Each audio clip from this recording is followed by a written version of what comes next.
মিনিটের মধ্যে এখান থেকে সবাই নিজের নিজের বাড়ি চলে যাবে, কেউ দাঁড়াবে না, কেউ যেন না থাকে।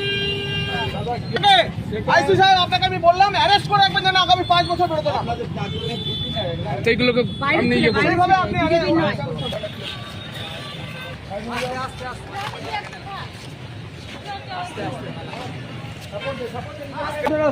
আপনারা ভিতরে যান। ওকে হাতে বেচা, ওকে হাতে বেচা। যাও পার্টি অফিসে গিয়ে পতাকা যথাস্থানে রাখবেন, অন্য কোনো পার্টির অফিসের সামনে পতাকা লাগাবেন। মোবাইল নিয়ে কি করছেন? ঠিক আছে না? আপনারা যাবে না, আপনারা তৃণমূল না। হিংসামুক্ত রাজনীতি, ভয়মুক্ত পরিবেশ তৈরি করার আমাদের ব্যথা আছে। এই বীরভূম জেলাতে 2 মে থেকে 5টি খুন হয়েছিল, প্রায় 50 জন মহিলার গায়ে হাত দেওয়া হয়েছিল। কিন্তু আমরা সেসব ভুলে গিয়ে আমরা তো বলেছি অপরাধ এবং অপরাধীর গুণ বিচার করে নতুন সরকার এসে অ্যান্টিবায়োটিক প্রয়োগ করবে। কিন্তু ভারতীয় গতকাল রাত থেকে হঠাৎ করে কিছু নতুন বিজেপি হয়েছে, তারা চতুর্দিকে তাণ্ডব চালাচ্ছে। এটা আমরা করতে দেবো না। আমি নিজে রাস্তায় নেমেছি। তার দায় কি বিজেপি নেবে? কোনো বিজেপি দায় নেবে না। পুলিশ প্রশাসন, আমি এসপিকেও বলে দিয়েছি যে কড়া ব্যবস্থা নিন যাতে আগামী 5 বছর এরা জেলে থাকে। আমরা বীরভূমে অশান্তি চাই না। আমরা তৃণমূল কংগ্রেস, আমরা এই অশান্তি করতে দেবো না। এইভাবে যে ঝগড়া ঝামেলা করে একটা বাড়ি ভেঙে দেওয়া, একটা মসজিদ ভেঙে দেওয়া, এটা আইন নেই। না না, ঠিক আছে, সেই কারণে তো আমি জল নিতে এসেছি সকালে, ঠিক আছে, আমি জল নিতে এসেছি সকালে। দেখুন, সেই কারণে সব শুনেই যে মুহূর্তে শুনেছি সঙ্গে সঙ্গে আমি হাজির হয়েছি। আপনারা তো আমাদের ভোট দেন, তারপরেও তো ছুটে এসেছি। কাউকেও কিছু করা যাবে না। আমি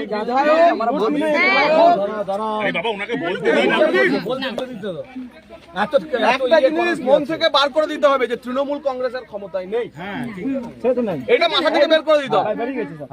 বেরিয়ে গেছে তো?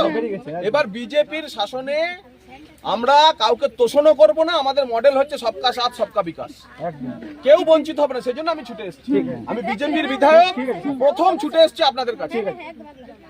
হ্যাঁ, যা হয়েছে অন্যায় হয়েছে, যারা করেছে আমি ক্ষমা চাইছি।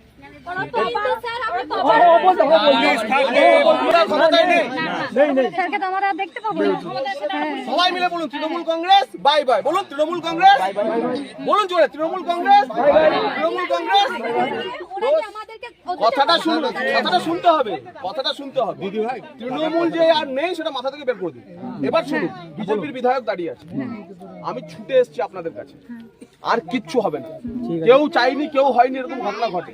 সাময়িক প্রতিক্রিয়ায় কোনো ঘটনা ঘটে গেছে, তার জন্য আমি আপনাদের কাছে ক্ষমা চাইছি। ঠিক আছে, তার জন্য আমি আপনাদের কাছে ক্ষমা চাইছি যে আর কিছু হবে না। এবং ওসি সাহেব, যদি আর কোনো ফার্দার কিছু হয়, যেই হোক, মানে মেরে ফাটিয়ে অ্যারেস্ট করে ঢুকিয়ে দেবেন। 5 বছর পুলিশ সেন্ট্রাল ফোর্স দিয়ে দিচ্ছে, এখানে সেন্ট্রাল ফোর্স থাকবে। আমি বলছি লুটপাট করব। আরে বাবা, আমরা আছি। আপনারা নিজের নিজের এলাকায় আপনারা ছবি স্যার মসজিদটাকে পরে যেটা হবে সেটা স্যার আপনি ওনাকে বলেন। সেটার জন্য যারা কেস হয়েছে আমরা ধরছি, আমরা ধরছি। আপনারা যা ঘটনা ঘটে গেছে, আপনারা যা ঘটনা ঘটে গেছে। আরে দিদি, 21 সালে যখন এইভাবে চিন্তায় একের পর এক আক্রমণ হয়েছিল, কোন নেতা আসেনি। ভারতীয় জনতা পার্টির কার্যকর্তাদের উপর আক্রমণ হার করে কেঁদেছে আমাদের পায়ে ধরে, কেউ আসেনি। আজকে আমরা এসেছি কারণ এটাই বিজেপি, আমরা তৃণমূল না। 21 সালে যখন আপনাদের তরফ থেকে লোক গিয়ে ওদের ভেঙে দিয়ে চুরমার করে দিয়েছিল, কেউ যায়নি এবং বলেছিল ভেঙে দিয়ে চারিম দাও, গায়ে খুলে নিয়ে যাও, মেয়েদের গায়ে হাত দিয়ে গেছিল। তো সেই আরে বলছি তো হবে না, জন্য আমি এসেছি। তো আপনি বেশি কথা বলছেন, আপনি বেশি কথা বলছেন। আপনি কমপ্লেইন জমা দিন, আপনি নাম করে কমপ্লেইন জমা দিন।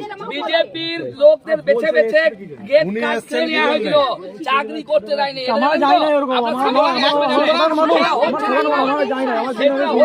একটা কথা স্পষ্ট হচ্ছে না, বেশি কথা না বলে, বিরাট বিপ্লবীপনা না দেখিয়ে, এত বিপ্লবীপনা এখন আর চলবে না। কমপ্লেন থানাতে কমপ্লেন দিন, কারোর কোনো কিছু হবে না। আমার ফোন নাম্বার রেখে দিন, আমাকে ফোন করবেন, ঠিক আছে? আমার ফোন নাম্বার রেখে দিন, আমাকে ফোন করবেন, কোনো অসুবিধা হবে না। আমি আবার দরকার হলে ছুটে আসবো। কিন্তু ওই হিরোগিরির জামানা শেষ, ঠিক আছে স্যার? ঠিক 100 ঠিক আছে না? গত 15 বছরে এই কমলপুর গ্রাম চিনবাইকে যা যা করেছে, সেই হিরোগিরির জামানা শেষ। এটাও কিন্তু অঞ্চল কি আমাদের সঙ্গে থাকতে হবে না। আপনার ইচ্ছে মতো, এটাই তৃণমূলের সঙ্গে আমাদের বিজেপি পার্থক্য, যা ইচ্ছে মতো সেই পার্টি করবেন আপনি, কোনো অসুবিধা নেই, কিন্তু হিরোগিরি আর করা যাবে না, হিরোগিরি আর করা যাবে না। এই যে ঘটনা ঘটেছে সেই ঘটনায় স্পেসিফিক কেস হচ্ছে তো, হ্যাঁ ওরা কমপ্লেন দিন, আপনারা কমপ্লেন দিন, যা ঘটনা হয়েছে একজন কমপ্লেন করবেন সবার ঘটনা দিন, কে অভিযোগ করবে? বলুন কে দেবে? মসজিদ কমিটি থেকে দেওয়া হয়েছে তো, ঠিক আছে তার আমরা এই হ্যাঁ ঘটনা হ্যাঁ আমরা অ্যারেস্ট করে দেওয়া হবে এবং ফার্দার আপনি এখানে পুলিশ থেকে নাম্বার দিয়ে দেবো, লাভ নাম্বার লাভ। আর চিন্তা করেন না, আর আমি আছি, ঠিক আছে স্যার, আমি বলছি আছি, সরাসরি ফোন করবেন যতবার, দেখুন কোনো একটা জিনিস প্রতিক্রিয়া হয়ে যেতে পারে, কিন্তু আমি হচ্ছে এটাকে বাড়াতে চাই না, এইটুকু এইটুকু সুযোগ দিন, একটা জিনিস ঘটে গেছে এটাকে আর না বাড়িয়ে এখানেই শেষ করা, এবং তারপর আপনি এসেছেন যখন এখানে সেন্টার পোস্ট বসিয়ে দেওয়া হচ্ছে, সেন্টার পোস্ট দিয়ে দিচ্ছেন না, না দিদি ভাই আমাদের এসব আপনারাও ফোন করেননি কেউ এমএলএ সাহেবকে, কিন্তু এমএলএ সাহেব নিজে এসে ভিডিও না করে দুটো কথা আমার শুনে নিন। এখানে আমরা সব জায়গায় ডিউটি করেছি, চিনপের বহু জায়গায় আমরা ডিউটি করেছি, ওখানে আমাদের কাছে খবর আসলো, উনি আমাকে বললেন, ফোন করলেন যে আমি চিনপাই যাব, ইনি আমাকে, আমি ওনাকে ফোন করিনি, কথাটা বলতে দেন। উনি আমাকে বলেন চিনপাই যাবো, আসুন, আমি জানি না চিনপাই, তো চিনপাই কোথায় যাবো সেটাও জানে, বলছে আমি তাপাসপুর যাবো,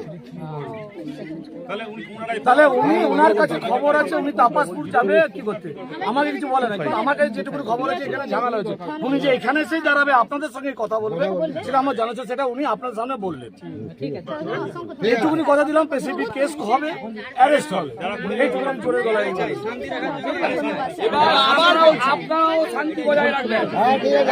আবার একটা কথা স্পষ্টভাবে শুনুন, আবার একটা কথা স্পষ্টভাবে শুনুন, আপনাদের কাউকে যে বলছেন আমাদের সঙ্গে চলে আসবো, নিজের মনের ইচ্ছায় যে রাজনীতি করতে ইচ্ছে হবে সেই রাজনীতি করবেন, সেই রাজনীতি করবেন, আপনাকে বিজেপি করতে হবে না, আপনাকে ভারত মাতাকে জয় বলতে হবে না, জয় শ্রীরাম বলতে হবে না, নিজের ইচ্ছায় যে রাজনীতি করতে হবে সেই রাজনীতি করবেন, কিন্তু হিরোগিরিও আজ চলবে না, 15 বছর যা করেছেন সেটাও আজ চলবে না, হ্যাঁ যা করেছেন আপনারা জানেন, আপনারা বলছি না, আপনাদের গ্রামের ছেলেরা জানে, তো সেটাও আর করা যাবে না।